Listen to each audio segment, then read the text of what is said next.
दूध से मलाई, मलाई से मक्खन आप भी बनाते हैं? नहीं बनाते तो परेशान नहीं होना। आपने सिर्फ 50 रुपये का मक्खन लेकर आना है। वो 50 का जो मक्खन होगा ना, वो कंडेंस मिल्क भी उसके सामने कुछ नहीं करेगा। खैर किसी केमिकल, कोई कंडेंस मिल्क की झंझट नहीं। बड़ी मज़ेदार और वधिया डब्बा भर कर आइसक्रीम का बनता है। अस्सलाम वालेकुम, मैं हूँ किरण और आप देख रहे हैं यूट्यूब चैनल किरण के कहानी। जितने पैसों में आप 2 स्कूप खरीद कर आते हैं, उतने पैसों में तो हम सबके बच्चे जी भर कर खाएं, मज़े लुटाएं, वरना बंदा हाजिर है। इसके लिए आपने एक लेना है साफ़ सुथरा बर्तन, जिसमें इसका मिक्सचर हम पका कर तैयार करेंगे। आधा कप चीनी, आधा कप मिल्क पाउडर, 1 टीस्पून इसमें या तो आप कॉर्नफ्लावर डाल लें या फिर आप कोई भी कस्टर्ड डाल सकते हैं। कस्टर्ड में आपने फ्लेवर वनीला का ही लेना है। यहाँ पर हमने एक कप इसमें कच्चा दूध डाल दिया है और ये आ गया दूसरा कप कच्चा दूध। तकरीबन इस रेसिपी को हम आधा किलो दूध के साथ तैयार कर रहे हैं, ठीक है। आधा किलो दूध में फिर ये तीनों चीज़ें जो है आधा आधा कप ही जाएंगी। आइसक्रीम में अगर मीठा सही ना हो तो वो नाम की आइसक्रीम होती है, मज़े की नहीं लगती, इसलिए आधा कप ही मीठा जाएगा। नॉर्मल घर पर जो टी कप होते हैं, चाय वाले छोटे टी कप, उस हिसाब से आपने आधा कप ही चीनी लेनी है और उतना ही, जितनी चीनी लेनी है उतना ही मिल्क पाउडर जाएगा। यहाँ पर सारी चीज़ों को अच्छी तरह इसमें मिक्स कर लेना है। अब मिक्स करने के बाद अब चलते हैं, इसे पकाने की बारी है।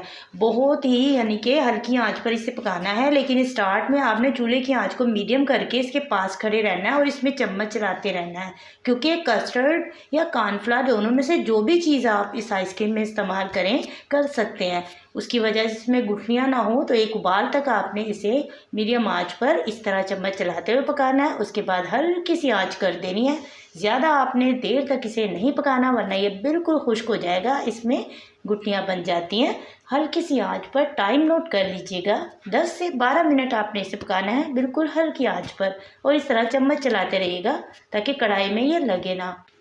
बिल्कुल ये कंडेंस मिल्क की तरह बनकर तैयार होगा और एक तरह से ये कंडेंस मिल्क ही बनेगा। तो इस तरह से आप ये आइसक्रीम का मिक्सचर बनाकर इसे 10 दिन तक आप फ्रिज में रख सकते हैं। सॉरी, फ्रीज़र में नहीं रखना, आपने फ्रिज में रखना है और अच्छी तरह ढककर कवर करके रखना है ताकि इसमें पानी की एक बूंद भी ना जाए। तो जब भी आप आइसक्रीम बनाएं ना, उस हिसाब से आप इसमें से 4-5 चम्मच क्रीम में मिक्स करके भी आइसक्रीम बनाएंगे तो बड़ी ही ज़बरदस्त आइसक्रीम बनेगी, उसमें बर्फ़ नहीं आएगी। लेकिन हम तो बना रहे हैं मक्खन वाली आइसक्रीम, वो कैसे बनेगी? तो ये तो बनकर बिल्कुल तैयार है और इतने तक ही इसे हमने पकाना है। टेक्सचर भी इसका बहुत अच्छा क्रीमी हो गया है और ज़्यादा ये गाढ़ा भी नहीं है। अब ठंडा होने के बाद इसने गाढ़ा हो जाना है। चूल्हा बंद करके इसे ढक कर रख दें। अलहदा से एक फ्राई पैन लेंगे जिसमें 1.5 स्पून हमने यहाँ पर चीनी के लिए हैं। इसे हम कैरमलाइज़ करेंगे। ये सॉस बनाना इसके लिए बहुत ज़रूरी है और बनाना सिर्फ हमें इतना ही है, आधा किलो यानी कि जो दूध का हमने मिक्सर तैयार किया उस हिसाब से इतनी ही चीनी का को कैरमलाइज़ करना है आपने, इससे ज़्यादा नहीं। जैसे चीनी कैरमलाइज़ हो जाएगी, इसमें आपने तकरीबन यहाँ पर 30 ग्राम मक्खन डालना है, ठीक है। अब ये डालना था मक्खन, इसमें 30 ग्राम मक्खन। अब 30 से आप 50 ग्राम तक इस रेसिपी में मक्खन का इस्तेमाल कर सकते हैं। तो वैसे अगर कम हो मक्खन तो 30 ग्राम कर लीजिएगा, ज़्यादा हो तो 50 ग्राम भी डाल सकते हैं। जितना डालेंगे मक्खन उतना ही मज़े का लगेगा, बाकी इससे ज़्यादा बिल्कुल नहीं जाएगा इसमें। थोड़े से हमने इसके लिए ले लिए हैं यहाँ पर अखरोट।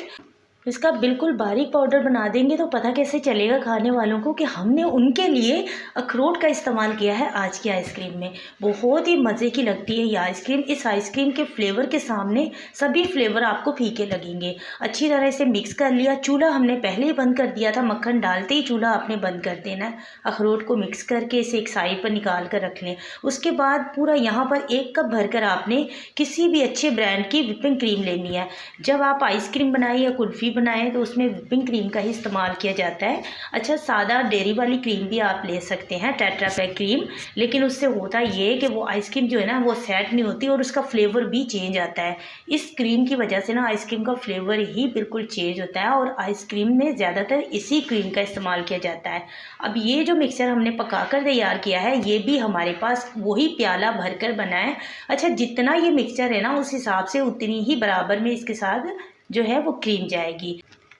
20 ग्राम इसमें हमने मक्खन का इस्तेमाल किया है। इस रेसिपी में हमने 50 ग्राम मक्खन लिया है। 30 ग्राम हमने सॉस में इस्तेमाल कर लिया था, कैरामल सॉस में, और 20 ग्राम वैसे ही मेल्ट करके इसमें डाल देना है आपने।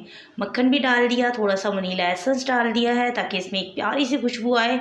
अच्छी तरह से इसे आपने इस तरह से इलेक्ट्रिक बीटर से बीट कर लें, या फिर ये मशीन आपके पास नहीं है तो भी आपने परेशान बिल्कुल नहीं होना, क्योंकि हैंड विस्क के साथ भी आप अच्छी तरह से इसे मिक्स करेंगे, क्योंकि ये मिक्स करेंगे बहुत अच्छी तरह से तो ही आइसक्रीम जो है वो सेट होगी। अब यहाँ पर मीठा आपने ज़रा सा चख लेना है, क्योंकि मिठास हमने वैसे तो इसमें बिल्कुल सेट रखी है, मीठा इतना ही होगा तो आइसक्रीम में मज़े का लगेगा। ज़रा सी फीकी आइसक्रीम ना वो टेस्ट में नहीं अच्छी लगती। अब अच्छी तरह से सारी चीज़ों को एक मरतबा से मिक्स कर लिया हमने, ये आइसक्रीम बिल्कुल तैयार है। अब जो हमने कैरामल सॉस वाली यहाँ पर कैरामल सॉस तैयार किया मक्खन के साथ, तो वो इसमें लास्ट में हमने डाला है, थोड़ा सा अभी भी बचा लिया है, जबकि इसमें हम शिफ्ट करेंगे इसे किसी भी बॉल में जमाने के लिए आइसक्रीम को, तो लास्ट में इसके ऊपर भी लगाएंगे। थोड़ा हमने अंदर अखरोट को मिक्स कर दिया इसके, क्योंकि आइसक्रीम में बहुत मज़े की लगेगी जब ये आइसक्रीम बनकर तैयार होगी। मक्खन की वजह से यह आइसक्रीम जो है वो इतनी मज़ेदार बनती है और इसमें आइस बिल्कुल भी नहीं आती। चाहे आप इसे 2 से 3 महीने भी फ्रीज़ कर देंगे, इसमें तब भी बर्फ़ नहीं बनेगी। तो यहाँ पर इसे किसी भी आपने प्लास्टिक के बॉल या शीशे के बॉल में शिफ्ट कर देना है। उसके बाद यानी जिसमें भी आप इसे जमाना चाहें, सिल्वर के बर्तन, स्टील के बर्तन का भी आप इस्तेमाल कर सकते हैं। बाकी का जो हमने अखरोट था वो इसके ऊपर थोड़ा सेट कर दिया, इसे ज़रा सा सजा भी लिया ऊपर से। अब ये बिल्कुल तैयार है। इसे हम फ्रीज़र में रखेंगे, तकरीबन 6 से 8 घंटे लगेंगे इसे सेट होने में। उसके बाद ये आइसक्रीम बिल्कुल तैयार हो जाएगी। अच्छा, घर पर हमारे जो खुद से बनाई हुई चीज़ होती है वो ज़ाहिर है उसमें भरकर अपनी मर्ज़ी से बंदा चीज़ें डालता है, साफ़ सुथरे तरीके से उसे बना रहा होता है, तो और बनकर भी चीज़ बहुत ज़बरदस्त वाली तैयार होती है। आइसक्रीम का टेक्सचर देखिए आप, ये बिल्कुल तैयार है। आइसक्रीम में भी ये नहीं है कि सारी चीज़ों को हमने मिक्स कर दिया तो वो बस आइसक्रीम बन गई। आइसक्रीम में भी हर एक चीज़ का ख्याल रखना पड़ता है, यानी क्रीम की मिकदार भी उतनी ही हमें रखनी है जितना हमने दूध का मिक्सचर बनाकर तैयार किया है। दूध का मिक्सचर अगर कम होगा और क्रीम ज़्यादा डाल देंगे तब भी वो आइसक्रीम नहीं बनेगी, बिल्कुल खाने में क्रीम ही लगेगी। उम्मीद करती हूँ आज की रेसिपी आपको पसंद आई होगी। मिलते हैं नेक्स्ट वीडियो में। Thank you for watching. अल्लाह हाफिज़।